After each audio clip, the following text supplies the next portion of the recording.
The day my own daughter locked me out of the house I had spent 40 years paying for, I realized betrayal doesn't always come from strangers. I stood on the front porch holding a small bag of clothes while she looked at me through the window and calmly said, "This is my house now, Dad." I didn't shout. I didn't pound on the door. I simply smiled, took the spare keys from my pocket, and handed them to her. She thought she had won. The truth was, I already knew something she didn't. If emotional family stories with unforgettable twists and meaningful life lessons speak to your heart, I'd truly appreciate you subscribing to Behind Dad. Before we continue, I'd also like to mention that the pictures shown throughout this story are creative visual dramatizations inspired by these events. They are not actual photographs from my family's life. My name is James. My late wife, Margaret, and I bought that little white house when we were newly married. Every paycheck, every overtime shift, and every sacrifice went into keeping a roof over our family's heads. We raised our daughter Emily there, celebrated birthdays in the backyard, and cried together in the living room when Margaret lost her battle with cancer. That house wasn't just wood and bricks. It carried every memory that mattered to me. After Margaret passed away, Emily slowly changed. She began dating a man named Ryan, who constantly talked about expensive renovations and rising property values. At first, I believed he simply wanted the best for her. Then his conversations became stranger.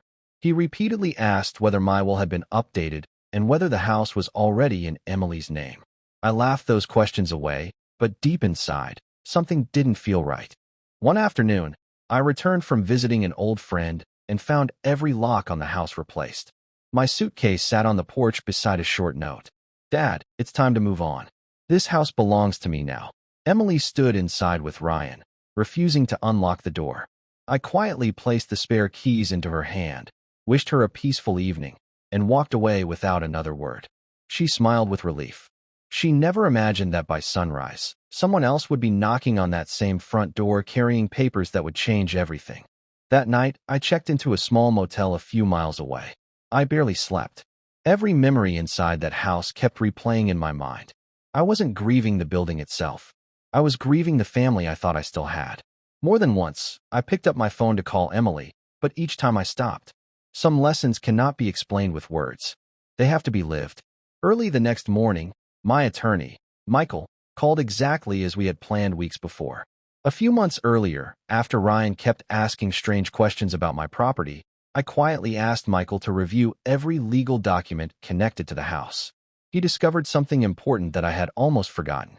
Years earlier, when Margaret and I refinanced the home, we placed it inside a family trust with very specific conditions. No one could legally claim ownership or occupy the property without my written authorization while I was alive. At 9 o'clock, I watched from across the street as a sheriff's vehicle pulled into the driveway. Emily opened the door with complete confidence. Ryan stood behind her with his arms folded, wearing the same smile he had worn the night before. That smile disappeared the moment the sheriff handed them a thick envelope. He calmly explained that they had no legal right to change the locks, deny me access, or claim ownership of the property. They were instructed to restore my access immediately and appear in court if they refused. Ryan grabbed the papers, insisting there had to be a mistake. The sheriff remained calm and simply pointed to the signature page bearing my name and the official trust documents. Emily's hands began shaking as she read every line herself. She slowly looked toward the street and finally noticed me standing quietly beside my attorney. For the first time since my wife passed away, I saw fear replace certainty in my daughter's eyes. Then Ryan leaned close to her and whispered something that made her face turn completely pale. She turned back toward me with tears forming in her eyes and quietly said, "Dad, there's something I never told you about why Ryan wanted this house so badly." Emily's voice was shaking so badly I almost couldn't understand her. She asked if we could talk without Ryan standing beside us. The sheriff remained near the front porch while Ryan protested, but for the first time, Emily ignored him. We walked a few steps into the yard where she finally admitted the truth. Months earlier, Ryan had secretly borrowed a large amount of money to invest in a business that failed.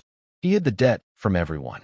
When the lenders started demanding payment, he convinced Emily that the fastest way to solve everything was to take control of my house, sell it, and use the money to escape the financial disaster.